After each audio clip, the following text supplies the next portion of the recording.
लगभग 5 महीने पहले एक समाचार आया था कि व्लादिमीर पुतिन ने अपने परिवार को एक सुरक्षित स्थान पर भेज दिया है जहां परमाणु हमला भी उनका कुछ नहीं बिगाड़ पाएगा। पुतिन का परिवार देश के लिए महत्वपूर्ण है। पुतिन रूस के राष्ट्रपति हैं, देश की जिम्मेदारी उनके कंधे पर है। परंतु आजकल एक परिवार की और ऐसे ही सुरक्षित स्थान पर भेजने की चर्चा है जहां एक देश की सेना और उसकी सुरक्षा एजेंसियां दोनों ने अपनी सुरक्षा में एक परिवार को छिपाया है। अब आप सोच रहे होंगे कि यह परिवार कौन सा है और कहां का है। उस परिवार के एक बेटे का 26/11/2023 को अपहरण कर लिया गया। अब पेशावर की एक घाटी से उसकी लाश बरामद हुई। मैं बात कर रहा हूं भारत के 26/11 के हमले के मास्टरमाइंड हाफिज सईद और उसके परिवार की। समाचार माध्यमों से खबर निकल कर आ रही है कि कुछ नकाबपोश एक लग्जरी गाड़ी में आए और उन्होंने हाफिज सईद के बेटे कमालुद्दीन सईद का अपहरण कर लिया।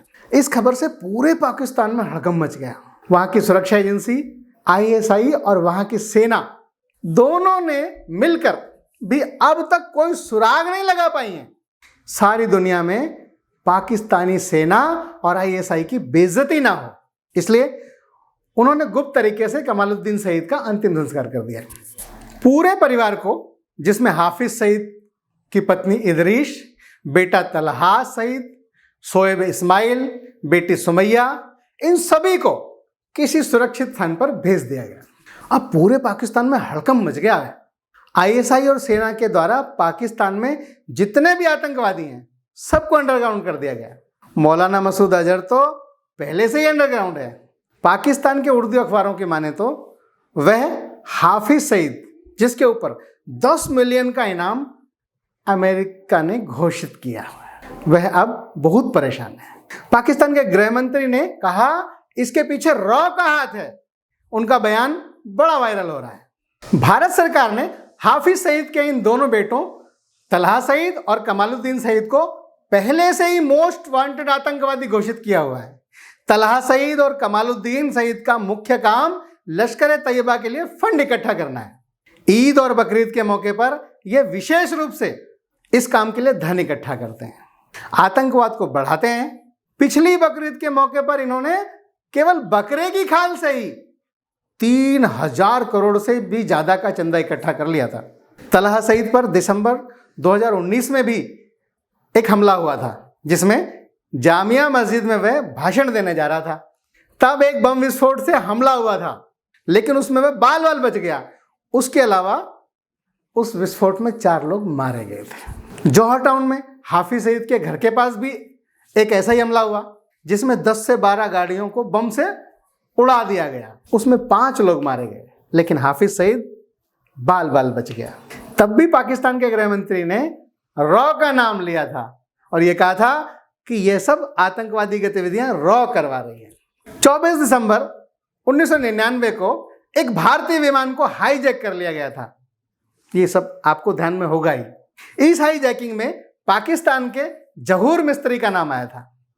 9 मार्च 1922 को उसको इसकी सजा मिल गई और एक बम विस्फोट में वह मारा गया। मौलाना मसूद ने तो बहुत पहले ही अपनी मौत की खबर उड़ा दी थी ताकि दुनिया की सुरक्षा एजेंसियां उसका पीछा करना छोड़ दें। 1 फरवरी 2019 को एक मदरसे में बम धमाके में मौलाना मसूद अजहर की मौत हो गई। ऐसा नाटक किया गया था, लेकिन भारतीय एजेंसी अभी भी यह कहती है कि वह जिंदा है।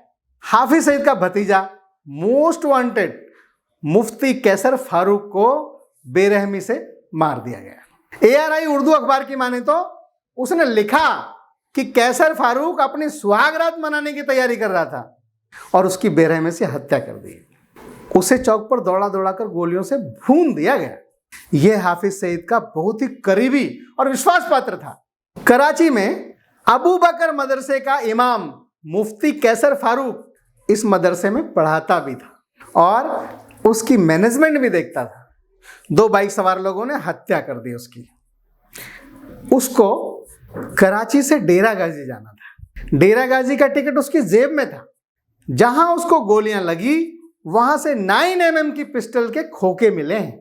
13 सितंबर को शेख मौलाना जियाउर रहमान की भी इसी तरह हत्या हुई। जौहर गुलिस्तां कॉलोनी में वह टहल रहा था। इसी समय 2 बाइक सवार आते हैं और उसे वहीं गोलियों से भून देते हैं। एक्सप्रेस उर्दू न्यूज द्वारा रॉ को जिम्मेदार ठहराया गया इसके लिए। मरने से 4 घंटे पहले ही एक भाषण देते हुए वह कह रहा था कि पाकिस्तान को इराक, यमन, सीरिया नहीं बनने देंगे, लेकिन सीरिया की तर्ज पर ही उसकी गोलियों से भूनकर हत्या कर दी। अगला नाम हाफिज सईद के बहनोई ग्लोबल टेररिस्ट अब्दुल रहमान मक्की का आता है, जिसका कुछ अज्ञात लोगों ने अपहरण कर लिया। जैसे बेटे का अपहरण हुआ था, ठीक वैसे ही गाड़ी में कुछ लोग आए और उसका अपहरण करके ले गए। जबकि वह आईएसआई और सेना की सुरक्षा में था। उसका काम आतंकी तैयार करना, उनको ट्रेनिंग देकर जिहाद में शामिल करना और जिहाद के लिए खुद तकरीर करता था। कश्मीर पर मुसलमानों को आज़ाद कराना, कश्मीर में जिहाद फैलाना, ये उसका मूल काम था।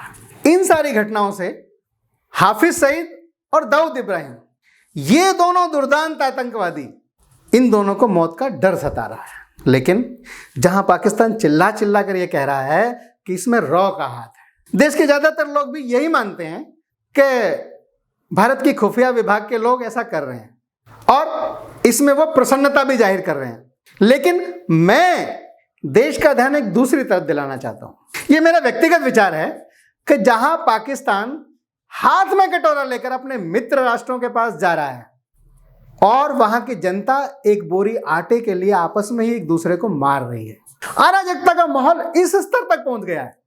तालिबान और पाकिस्तान के रिश्ते दिन प्रतिदिन बिगड़ते जा रहे हैं। पाकिस्तान की मस्जिदों, मदरसों और शहरों में बम ब्लास्ट की घटनाएं घटती रहती हैं। इन सभी घटनाओं के पीछे किसका हाथ है?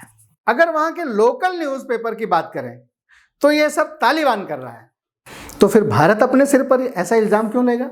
नरेंद्र मोदी ने जम्मू कश्मीर से धारा 370 हटा दी और सुरक्षा इतनी कड़ी कर दी कि कोई भी पाकिस्तानी आतंकवादी भारत में आसानी से घुस नहीं सकता, और यदि घुस भी जाता है तो उसे बहुत जल्दी जहन्नुम पहुंचा दिया जाता है। इसलिए मुझे लगता है कि पाकिस्तान की आतंकवादी एजेंसियां, या यह कहिए कि हाफिज सईद जैसे आतंकवादी, भारत के अंदर आतंकवादी घटनाओं को अंजाम नहीं दे पा रहे हैं।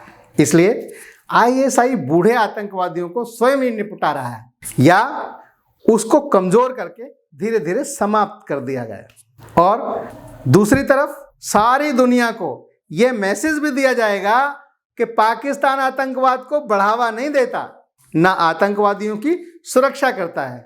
अब आप लोग सोचिए, क्या यह सच है? इस पर अपने विचार और कमेंट जरूर दीजिएगा। जय हिंद, जय भारत।